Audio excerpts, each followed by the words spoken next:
Welcome back to the table, friends. I'm your humble host, Grady Ems, and with me, as always, is my co-host and co-conspirator, Owen. Hello. You are listening to Tabletop by Night, a weekly podcast where we continue our exploration of Vampire the Masquerade. Tonight, we gather around the table to answer the question, do you hear that? Hear what? That's the point. Oh, no. Is it too late? Probably. Oh, fuck. All right. So tonight, in our exploration of the clans that are not directly part of the Camarilla, or at least are not the origin clans of the Camarilla, we are exploring a clan with a unique history, the Banu Hakim. I mean, how unique? I mean, they've all been pretty unique. True. The Banu Hakim, though, kind of breaks the Western mold that most of the other ones form in. Get a little more Middle Eastern culture into it, more thematic. Pretty interesting. But with us today to discuss this, we have two friends of Owen's, Max and Drake. Hello. Drake. Hello, I am Drake. Sure.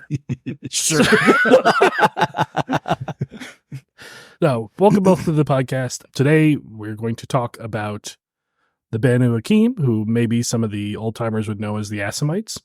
And this happens to be the clan of choice for Drake, at least in his initial outing of a vampire.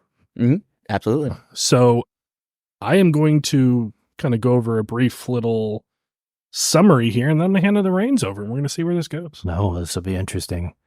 So, based in their hidden fortress Alamut in the Middle East, they are traditionally seen by Western Kindred as dangerous assassins and diablerists, but in truth, they are guardians, warriors, and scholars who seek to distance themselves from the jihad. Throughout their history, they have remained a self-sufficient and independent clan, although they have recently joined the Camarilla. So, who are these enigmatic assassin, scholar, Middle Eastern, quiet, sneaky ninja people? Are we talking about the next Assassin's Creed here? I think they did that one already. Did they? I think the assassin is probably the closest possible to it. Oh, okay. All the way back. I think it's funny you got like Middle Eastern centered vampires that are considered assassins and savages, but they're not really. Okay, so before we dominate the conversation, let us lead our expert here, or let us allow our expert here to start us off. Who are the Banu Hakim? Well, to talk about the Banu Hakim, you first have to start with the man himself, Hakim. He is the antediluvian. He was embraced by one of the second generation, the children of Cain, and he was a warrior hunter in the first city. And, as we know the history of the third generation, at some point in time, they started looking at the second generation. They're just like, they seem pretty tasty. And they're just like, what if we consume the second generation and, take all those tasty, delicious powers for ourselves? And Hakim wasn't really having any of it. He's just like, you know what? I don't want to be a part of this. You guys have fun. I'm going to go off into the world and embrace a bunch of artists and scholars and have intellectual conversations for a couple hundred years. And so Hakim left. And then the third generation consumed the second generation. And the deluge happened. And first city was gone. So when Hakim came back to check on how things were going in the first city's gone. And there's now the second city. So does he come back and he's like, man, there used to be like a gas station on this corner, and I used to hang out here as a kid, and now it's just wiped out. Pretty much. Yeah, Hakim strolls back in, everything's gone. He's just like, so how did that plan go on for you guys? How'd that work out? Seems like everything went well. No kidding.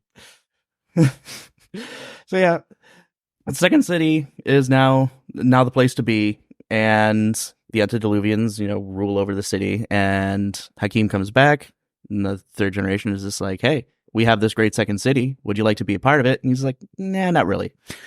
I feel like it was kind of founded on lies and murder.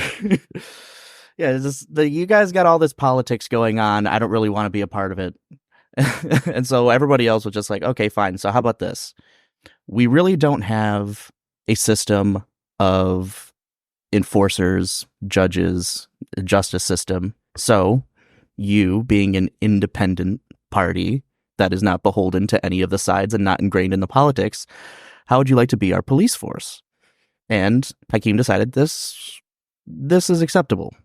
So, a good police force needs good officers. So, Hakim, doing what Hakim does, he leaves again.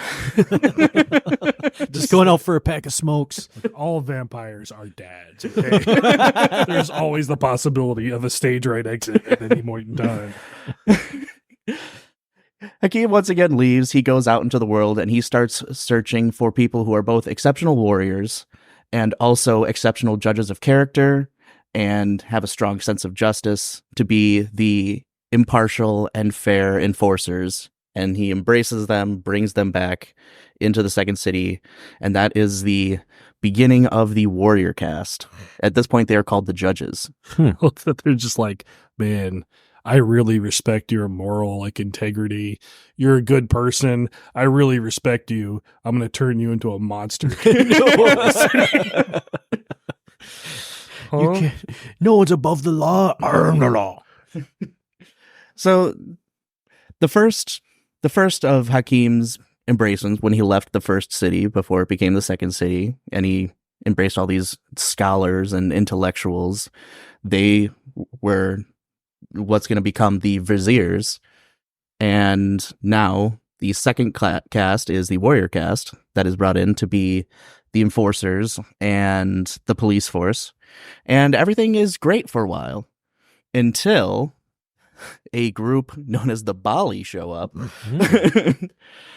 And Is that a relation to Bollywood? yeah, they just started making really terrible movies.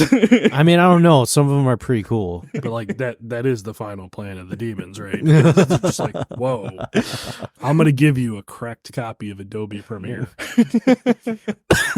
You're going to start a whole revolution on that one. What if it's not even special effects? Oh. What if it's vampires just doing crazy shit? Like, what if it's real? What if that one dude can flip jeeps over his shoulder and Flip his hair off the top. yeah, and just crazy shit. Mhm. Like ride the horse underneath the tanker trailer. This is the true power of Yeah. Bali. Yeah, So yeah, the Bali, they, in true vampire fashion, trying to figure out how to gain more power. Typically, vampires gain more power by consuming a more powerful vampire. But when that option's not on the table, you have to go searching for your power elsewhere. And so the Bali decided that they were going to get their power by making deals with a certain race of misunderstood angels. misunderstood angels. Misunderstood. Are these non-angel? are these angels that may have Anti-angel? tripped or fallen at some Yeah, point? fallen, they liked the creation a little too much, and God said no. Dove head first. So the Bali made deals with demons to gain sorcery. And they ingrained themselves into the second city. And the Bruja and the Salubri are just like, no, you cannot be here. Does sound like a Bruja thing. Yeah. I'm smart, and that's bad. And so this is the beginnings of the Bali War. And everybody turns to Hakim and his judges and is like, hey, you're part of the police force. You got to help with this. This is your problem now. And, these Bali, they are wielding powerful sorceries that we are not equipped to handle. So, Hakim, can you guess? He leaves. Go get some Hakim milk. out. I'll be back in a couple hundred years. I got my smokes, but now I need some milk. See how this feels. I just want to see how this shakes out before I do anything. Hakim leaves, and a little while later, 3 new vampires show up to the second city. And they introduce themselves, and they're just like, hey, we're the blood sorcerers. We hear you have a problem with demons. And the blood sorcerers are ruthlessly effective at rooting out the Bali. It is still a tough fight. Lots of people are killed in this battle against the Bali. But one of the blood sorcerers who has shown up, his flesh burned black, known as Urshulgi, he displays incredible power over blood sorcery, and he is beating the Bali senseless. They are driving the Bali out of the second city, and he's beating them so bad with the Bali's, like, basically their last act in the war is to spite the Banu Hakim and the blood sorcerers. They place a curse on the Banu Hakim that from that point onward, they will have an insatiable hunger for the vitae of their fellow Canaanites. And that is the Bali blood curse. Sounds like just a convenient, excuse. All I'm saying is, I was a heroin addict, I would completely concoct a story about demon worshippers making me a Which put a curse on me. Now I just need heroin all the time. It's a damn witch. Sorry, Gotta find can't do it. nothing about it. Someday I'm gonna go find that witch hunter, and I tried to quit, but It's cursed, man. it's not up to me. It's not up to me. Yeah. So, needless to say, after this curse afflicts the Banu Hakim, the other Canaanites aren't really that accepting of them anymore.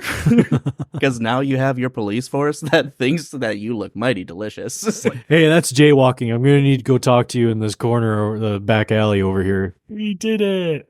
We're going to have to take you in for questioning.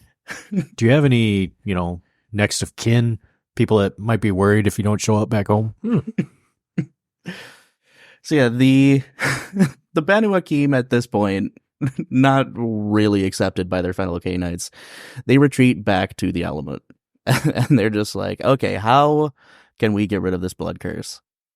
Urshulgi, he presumably falls into torpor after the battle. And so the viziers and the blood sorcerers, they're working on trying to figure out how to break the Bali blood curse. The warrior caste are now selling their services as mercenaries and as assassins, garnering their reputation as bloodthirsty killers, which is not helping their popularity any. No. So flash forward a little bit to the Crusades. The Inquisition is in full swing, and the European elders have come up with the brilliant idea of siring new children and just sending them to the Inquisition. We've talked about that a little bit. That could never go wrong. No. And some of those that were being fed to the Inquisition decided, actually, we're just going to go east into the desert and just avoid you. And we're going to escape. And they ran into the Banu Hakim, and they just kind of festered there for a while until the boiling point of the Anarch Revolt. And they decided that they were going to fight against the European elders. And they went to war. And the Banu Hakim are just like, we got your back. Anarchs all the way. You guys are going to fight, and we're going to all win the respect we deserve. Until the Camarilla is founded. And so they laid down their ground rules, and they're just like, okay, this is going to be our system of government. We're going to stop fighting. Many of the vampires that were, previously shunned, they're just like, okay, we can accept these terms, except for the Banu Hakim. The Banu Hakim are just like, no, you are so close to being able to have everything that you want. All you have to do is fight for it. And everybody's like, nah, we don't want to fight anymore. It's good. Fighting's hard. And I'm sleepy. So the Banu Hakim is like, no, we're going to keep fighting. So they keep fighting against the Camarilla now. And they're fighting until a lone Nosferatu discovers the location of the Alamut. Mm-hmm. And within the Alamut is the well of the heart's blood and the source of the Banu Hakim's blood sorcery and their power. And once the Camarilla find the location of the Alamut, the Banu Hakim is just like, well, we're screwed. We're toast. This is absolutely terrible. So the Banu Hakim show up to the Convention of Thorns, and they agree to the Treaty of Tyr. So they agree to end the hostilities. And part of the treaty is the Banu Hakim are forced to submit to another blood curse from the Tremere. Ooh. So the Tremere lay a second blood curse onto the Banu Hakim that makes the vitae of other Canaanites poisonous. That's some smart thinking. Yeah. That is very smart thinking until you realize that when you put that in conjunction with the first curse that gives them an insatiable hunger for said vitae, they now have no way of slaking that hunger.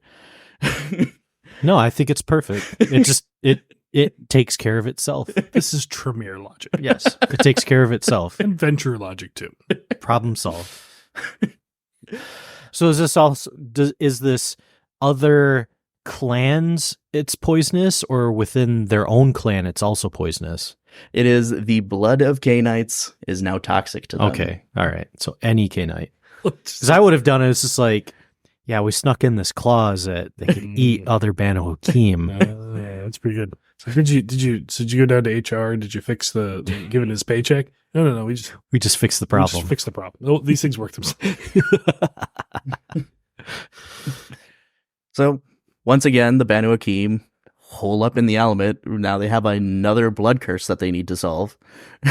And the viziers and the blood sorcerers continue their research. They develop this potion using some blood and a bit of sorcery to create this potion that simulates the effects of diablerie, kind of, and it can, help ease the symptoms of, their curses, but it's not great. And the warrior caste, they continue selling their services to gain money to fund said research. And not much happens for a while until comes the 20th century, and guess who makes a reappearance? Dad, is that you? Uncle Bill instead. Uncle Bill, the Black Prince Urshulgi. Ooh. He rises from torpor and checks in on his kin. And It's like, what the fuck happened? He's like, Guys, what? I blacked out there for a second. Okay, what's going on? Whoa. He shows back up and he's just like, what happened to y'all? It's like, oh, the Tremere placed another curse on you? That's not acceptable. In 1 week, Urshulgi breaks the Tremere blood So let's curse. say, Nice. like, that's gotta be some sort of like the text the God Emperor got text to speech kind of things. Because this dude wakes up and a clan that didn't exist Right? put a blood curse on his entire people. He's like, wait, who? What? Who? Wait, what happened to the Salubra? What? I gotta go to work. So first thing Urshulgi does, breaks the Tremere blood curse. The second thing Urshulgi does is he says, all of you turned into a bunch of heretics. You are to forsake all of these gods that you now worship, and you are to worship nobody but Hakim himself. And But he doesn't break the original blood curse. He's like, that one's fine. I feel like if he could break the original blood curse, he probably would have done it when it happened. Yeah. He's like, some things work themselves out. Demon curses are harder to break, presumably. So Urshulgi starts this grand movement of everybody must return to the teachings of Hakim, to the path of blood. And if you don't, I'm going to kill you. And so he started killing people. Crucifixion. Urshulgi's childer, Al-Ashrad, he has been here for this entire time, and he's just like, times have changed. It's not the way things were when you were last here. And, punishing and executing everybody for not worshiping Hakim, it's a bit extreme. And a lot of the Banu Hakim rallied behind Al-Ashrad, and a lot of the Banu Hakim decided to stay with Urshulgi.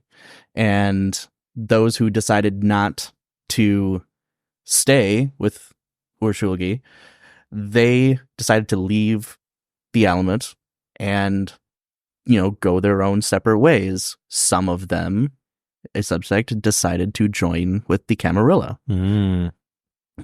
Group of them decided to join with the Sabbat, mostly from the warrior caste, and some of them just decided to stay independent.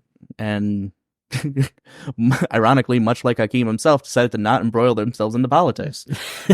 Probably a good idea. Just, you know what? When going gets tough, I get going. It's the way she goes. It's the way she goes. Yep. So yeah, the current structure of the Banu Hakim is you got some in the Sabbat, you got some with the Camarilla, and you got a lot of them with Urshulgi, the Black Prince, as the main branch, as they believe themselves to be in the homeland of the Eagle's Nest in the Alamut. So that group pretty much aligns themselves with no one then. The main branch, Yeah. with Urshulgi, they are like, Hakim is who we worship, and we kneel to no one. Gotcha. So they're they're pretty much everyone's enemy at that point. Yeah, I think a large inspiration that came from the Assamites and now the Banu Hakim are like the basically kind of like that area of the world, like in Muslim culture. One of the things that kind of mentioned was that there's the Ashira, which basically the Banu Hakim are part of, but it's essentially a group of all the kindred that are like became Muslim. There's also like those Feratu and stuff that are part of that. That group joined with the Camarilla. Okay. And so that's kind of where some of these ties happened. So you basically still have, once again, mirroring real life events in the Middle East, you have different factions with different religions who just kind of refuse to play ball with each other. So yeah, I think that's kind of a good state of affairs. Did you have? Yeah, that was the notes I had on the history of the Banu Hakim? Of the Banu Hakim. Yeah, I think that was a good run-in. What do you think if I wanted to? A lot of disorder in that particular clan. Like no one really agrees with each other.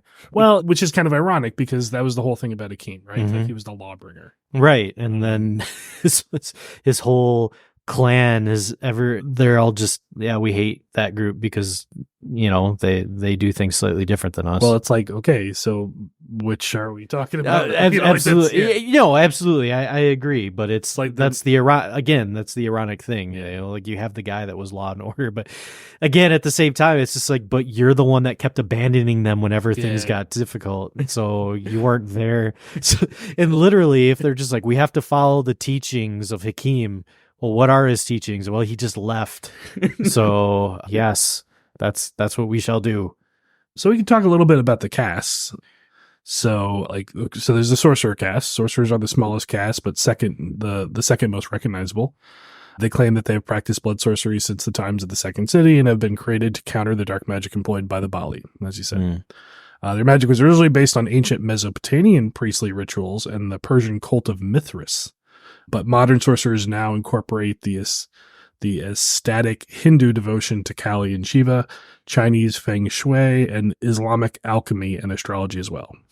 It's kind of a mix of a lot of things. Yeah. They're the scholars. So the scholars of the clan have their own internal hierarchy based on age and prestige. The lesser officers are the aspirants, the associates, the masters, and the distinguished masters, the full masters, and the emeritus. The current westernized forms and address and recognition were adopted in the late 18th century, despite or perhaps because of the extensive protests from the Assamite warriors. Their weakness comes from a lust of magical power. A sorcerer's aura is so stained with magic that there is little way to mistake him for anything else. They also have trouble using their powers to hide themselves due to their blazing auras. And of course, you have the Vizier caste. The Vizier are the least known caste among the Assamite clan. However, they're the oldest, according to themselves. Venture, you get to control. A lot of that. Oh yeah, we came first. Viziers are the scholars and artisans of the clan. In many ways, they're similar to the Toreador, but while the Toreador become lost in contemplation, the Viziers explode in frenzied creative activity. Viziers lust after knowledge or artistic perfection. They suffer from an obsessive-compulsive derangement that causes them to pursue their art with the tenacity of a pit bull. This is really sounding a lot like Toreador. Vizier in the throes of derangement will pursue it to the exclusion of all other activities. His aura will blaze with madness. Vampires with auspex may be able to discern exactly why he is so dodgily, or what he so dodgily pursues. The Vizier's caste culture may be best described as a very loose affiliation of individualists. Most of the caste is as disunited as the sorcerers, but without the body's resources for magical communication and coordination. So Viziers tend to keep themselves, unless in a mentor-protege arrangement or conducting some sort of cooperative venture. As scholars of the clan, the Viziers and the sorcerers share their own internal hierarchy based on age and prestige. Yeah, we already said that. And of course, then there's the warrior caste, which is like the one that everybody sees. Yeah. So they are the one that's most known. But yeah, like throughout the editions, the Assamites or the Banu Hakim has basically been evolved from kind of a stereotype, here's a bunch of crazy Muslim guys with swords, to like actually fleshing it out and being a little bit respectful of the origin cultures and say like, no, you had a flourishing, highly advanced group of people that unfortunately for their own reasons kind of settled into infighting and fractionalization. And much like the real world, their history mirrors that. Mm-hmm. There is the Assamite antitribute, but basically they only use the term antitribute to mean that they're not with the Sabbat. So it's basically the stuff you already talked about. Yeah, it is basically that group. Yeah. Did you look into anything about embraces? I haven't seen really much about that. So the clan tends to watch potential neonates before allowing an Assamite to sire progeny. Although necessity sometimes demands that a new child be sired quickly, the Assamites prefer making time for an apprenticeship. The Assamite Antitribu are strict in choosing recruits. If a newly created Assamite Antitribu survives his first experience in combat, he becomes a mustajib, or deserving one. Okay. Mortals never serve the Assamites before being chosen to become one. Only after becoming vampires do they get the chance for acceptance. For a period of 7 years, the vampire must serve the Assamite Antitribu who created him. If he fails in any of his tasks, he's destroyed. If he succeeds, he becomes a one who sacrifices himself for 7 more years as he serves his creator. They typically embrace someone who is useful to the clan as a whole. This most often means someone who is willing to fight and die for the clan, or at least their sire's goal. However, during a long period that the clan labored under the Tremere blood curse, people have also been embraced for knowledge in a specific, often obscure area. Interesting thing is, Assamites only embrace and sire within their caste. So in other words, a warrior will only ever sire a warrior child. Gotcha. And a vizier will only ever sire. So they're kind of in this weird thing where they're almost sub-clans, and over time their differences kind of like stack and they separate, even though they kind of hold this unique like binding together. For a long time they didn't sire women. And they do have the laws of Hakim. So the laws of Hakim, the loyalties of the clan, do not follow the traditions as such, but instead a set of codes handed down from their founder. So the law of leadership. Honor the elder amongst you, for he is to rule my house when I am absent. Which is all the time. I think that's why it was number 1. He was like, all right, I'm gonna be real here. Sometimes I'm not gonna be around. All right, just let's rip the Band-Aid off here. Your brother's in charge. He's kind of an asshole, but listen to him. He's good. The law of protection. Ward the mortals from Cain's descendants and treat them with honor in all things. Yeah, it's kind of cool. The law of destruction. Slay not those of the blood, for that judgment is for the eldest alone. The law of the word. Deceive not those of the blood, for my house is found on truth. And the law of judgment. Judge those of Cain's blood and punish them should they be found wanting. So that's that kind of paints a picture of like okay, let's back up here a little bit. So one of the things in modern times is the Banu Hakim have a tendency to basically put themselves in positions of law enforcement, of order, of corralling. Specifically, one of the things that they brought to the Camarilla was this proclivity for that kind of activity, for a controlled culling. Yeah. The loose ends and stuff. So when this is the code that they live on, which basically openly says that they're allowed to judge other Right. It's like, these are, Not just judge, but judge harshly. yeah. Judge them and then eat them. Yeah, and then it's like the Judge, whole jury, time chef. wanting to eat. And be like, Win-win. I don't know, but I thought I saw you jaywalk there. Oh, man. My whole thing is, hey, did you hear the Banu Hakim are having a barbecue this weekend? You going to show up? The last one was killer. Yeah, so this is a good job talking about the Assamite schism. That was pretty cool. But yeah, what do you guys think of the Banu Hakim? I mean, interesting. I can't really imagine someone playing one and following the tenets easily. Yeah, so in the fifth version in V5, they kind of have continued to evolve. I think a lot of the revision stuff happened in the 20th anniversary V20. They kind of added this like whole kind of bigger concept of all the different castes and stuff like that. Fifth edition, like they kind of went further to try to flesh them out and make them more playable. They kind of tweak things. Officially, their disciplines now are blood, sorcery, celerity, and obfuscate. Which is kind of crazy because you're like, oh, okay. So they don't really have any hard-hitting things except the fact that they're ridiculously fast and you can't see them. Right. What? And anything they do is going to be unlike anything anyone else can do. Like just you walk into a room and you're like, okay, something weird's going on. Oh, there's a pile of blood on the floor. Oh, it's turning into a sword. I'm in danger. I'm in real danger. Oh, look, there's a pile of my unpaid parking tickets. Oh, I'm dead.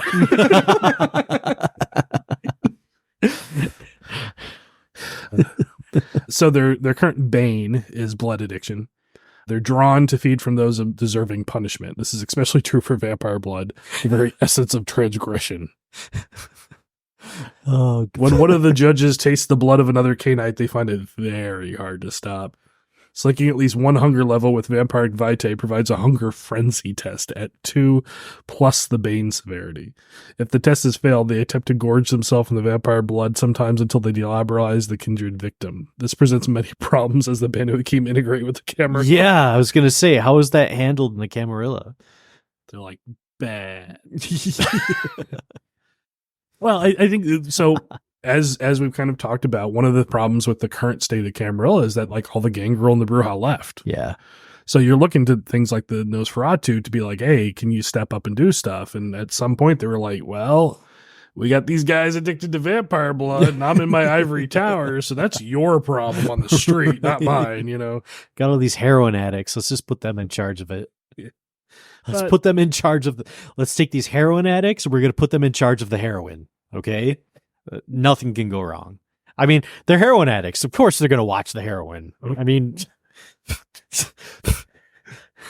that is pretty bad. I just like if you reframe it, like you just see like if you put a bunch of kids in a candy store with like a bunch of like animated live candy running around and you're like, if any of them make a mistake, you can just take a bite.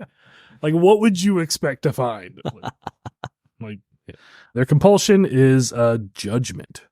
The Banu Hakim are compelled to punish anyone seen to transgress against their personal creed, taking their blood as just a vengeance for the crime. I'm going to need a pint. For one scene, the vampire must slake at least one hunger level from anyone, friend or foe, who acts against a personal conviction of theirs. Oh my God. I make the rules. Doesn't matter if you know what they are or not. Yeah, You just better not break them. They're arbitrary. Only I know them. Good luck. Steve, I saw you jaywalking again. We got to go hunt the guy. No, Steve, you got to come over here for a second. You know what it is. Take it in your arm. Did you just pick your nose? Steve. No, scratching. No, you just picked your nose. Steve, that's at least 2 pints, man. Can't help but notice he left the light on in the bathroom again. I know, man. You're selling me on the ass. That sounds great. It's just you just play a game where it's one person picks one clan and it's Vampire Big Brother. It's like the Assamite introduces himself and he says like, this is my list. Like read it, understand it. Cause if you don't, we're going to have a problem. It's like the perfect vampire police for the Camarilla when you think about it, because I'm like, the whole point is they can make something disappear without being seen themselves. It's just like, oh, hey, did you hear the prince didn't like that guy? Who? Oh, there was a guy here once, wasn't there? Oh, God. They're constantly just going through the reports to see if there's any vampires that, have done anything wrong recently. So I got to ask Drake. So what did you find interesting about the Banu Hakim? Anything jump out to you? I really liked the diversity of the Banu Hakim. Because if there's one thing I didn't expect to see from a single clan, is that the clan is simultaneously artists, mages, and killers. No, like and like really from like a deep story perspective. Like I know we kind of went through the whole thing, but you really have to understand that during the parts of history that we're talking about, like while the world was descend into like the dark age when like Carthage fell, the Roman Empire like rose and fall, the entire time like the Banu Hakim had a whole civilization working. Yeah. And like they policed it. They had like some of the best artists, some of the best developers, philosophers, all this stuff happening, and they basically were thriving in their own little secret area. And you had all this infighting and all this stuff going everywhere. And the only time they had to get involved was when crap came to their door. Like they really had stuff on lockdown for a long time. It's just, eventually crap comes to your door. Oh God, this fucked up shit's going on. What did Hakim wants us to do? Oh, he left. Oh, that was one of the things I wanted to talk about. So I got some notes here on.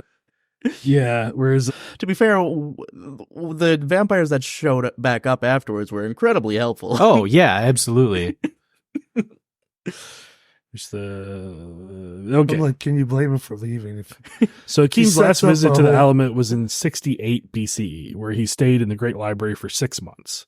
There's also a record of him being in Antioch a century later. Last time anyone has seen Hakim was the British Isles in 121 CE, where he was engaged in philosophical conversations with the venture prince of London, Mithras.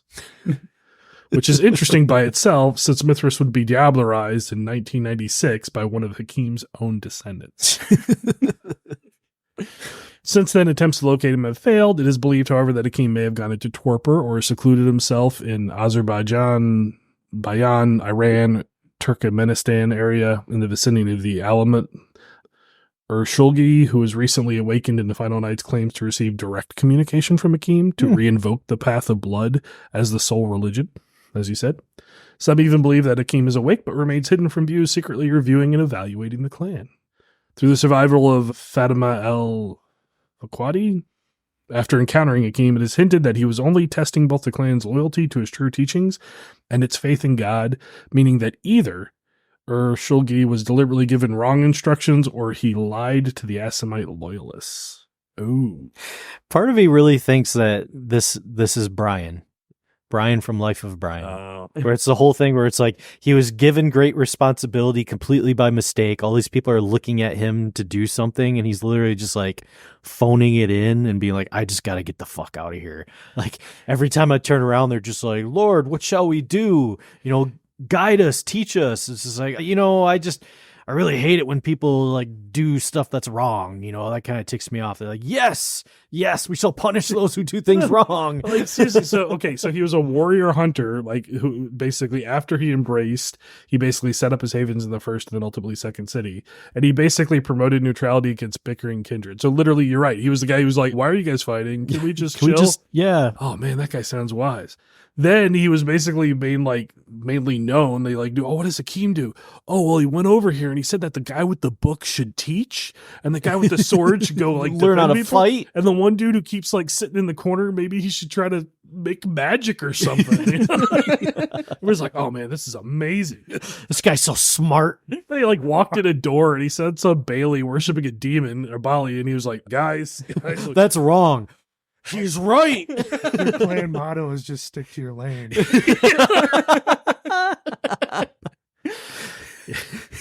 I like to think that Hakim is just the guy that everybody keeps coming to him with questions. He's just like, I just want to talk, man. That's why he kept leaving, because he's just like, maybe I'll come back in a couple hundred years. Because every time he came back, something horrible is happening. Oh my gosh. And they're like, he just wandered around talking to people like, this stuff's so screwed up over there. And they'd be like, well, we'll invent blood magic and go help you. I don't know. It's not me. I mean, it's not just. Yeah, because like everybody comes to Hakim. It's just like, hey, Hakim, we have this horrible problem. And Hakim's just like, I don't know how to fix it, but I'll go find somebody who does. I'll be back. I think it's more of a thing like he runs into a blood sorcerer who's like making pebbles float. And he's just like, wow, that's really cool. Like, you could probably really do some awesome stuff with that and like help people. And they're just like, yes, like fight demons with it. And he's like, whoa, man. I just thought like maybe you could go on the road and like teach tricks and stuff like that. And they're like, yes, Lord, we shall do what you say. Oh man. What was the last part? I just want to be clear about this. Oh, we didn't say that. Our Savior. What? No. There is an alternate origin that the Assamites sometimes speak of, where they say that there was a king and queen of Anesh who were basically embraced by a vampire named Caven when Hakim was lord of the armies of the first city. As a mortal, and Hakim served under them, and he basically watched them become so evil and cruel that he stepped up, cut off their heads, and basically used their blood to bestow the curse upon himself. Like that's how he like ordained himself the lawkeeper. So I'm pretty sure that's probably a subset that's like, yeah, that's us. It's lawkeeper. Camarilla, you Camarilla people, you know, we did that. We would do it. Well, we're not going to do it to you. But so in that version, did he become an antediluvian, or was he already? Yeah, because every time you find one of these alternate origins from like the clan themselves, like they don't want to talk about like what the generation of their thing means. So basically, in that case, because he essentially consumed the king and queen, presumably they were antediluvians, and he became one.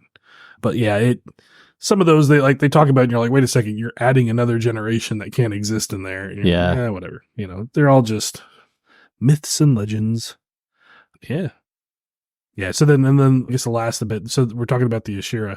They're a sect under which Islamic vampires declare their faith in Allah and which rule over Arabia and North Africa, beginning in the Dark Ages. Members of the Ashira believe that redemption for the kindred was among one of the promises Muhammad made. While vampires are true followers of Islam, the mass majority of kindred involved in the Ashira follow Islam because it's convenient for them or it makes it easier for them to operate in the Middle East. Like the Camarilla or Sabbat, Ashira is prone to power plays and political maneuvering. And then basically during modern nights, they kind of like, they didn't like just throw in with the Camarilla, but they like made agreements to be part of it. And that's where a lot of the connections came over. So I think that kind of ties all the loose pieces together. So it's a very interesting clan. Yeah. There's a lot going on. There is. I think you have a lot of interesting things as a Banu Hakim player of being like an outsider within a new culture. Especially very fun to be like, oh no, we're here now. I'm allowed to do this. This is part of what I do. No, yeah. I'm a hound. I work for the sheriff and we have agreements on this stuff. I'll admit a lot of this is very convenient, but I don't know, like he hurt somebody, and so I'm allowed to take his head. And I'm very hungry. Now, no one said I had to deliver that head. Produce it. I just can't like celerity obfuscate, man. That's scary. And when you add in the blood sorcery, the blood sorcery is also very geared towards silently killing people. Yeah, absolutely. Yeah, some of the blood sorcery is just like, okay, yeah, I'm going to obfuscate so you don't know I'm there. I can move incredibly fast. My blood sorcery allows me to make the entire room silent, and also I've created poison out of my blood that just automatically deals aggravated damage. So good luck with that. What am I supposed to do here? Yeah. All right. Well, anybody have any last thoughts on the children of Hakim? I think Max is probably going to make one. Oh, I think we have a new. I think Max probably feels like he wants one. But for sure. Yeah. Then we have to touch on some other options there. Well, I also feel like I already made that character. At least he won't be getting a bunch of phone calls. Oh God. Are you the sheriff? Fuck you. Eat it. Come on. Good times. I'm just trying to help you guys. Oh, that's fuck you. You guys, look. I really need to talk to click. I'm gonna call him back real quick. What do you want? Click. Douchebag. That was fun. Good times. Good times. All right. Well, we could wax poetic about making Max angry. Call it there. All right. We'll see you guys later. Goodbye. Goodbye.